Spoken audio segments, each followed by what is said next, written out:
বৈশাখের রাসটা শুধু দেখো তোমরা।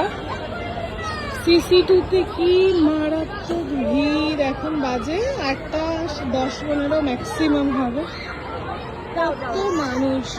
চলো এই জায়গাটা একটু নিঃশ্বাস নেওয়া যাচ্ছে। দেখাচ্ছি সামনেটা তোমাদেরকে। কিরকম ভিড়, কিরকম ভিড়। উইকেন্ডেও এরকম ভিড় থাকে না, আজকে যেরকম ভিড়। এক্স্যাক্টলি, উইকেন্ডেও এরকম ভিড় থাকে না যতটা আজকে ভিড় রয়েছে।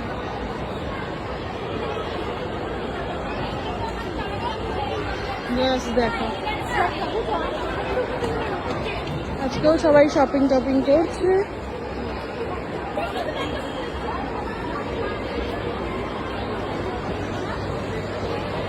আজকে কি কোনো প্রোগ্রাম হচ্ছে না? সবসময় তো প্রোগ্রাম হয়, জানি না, যদিও দেখি।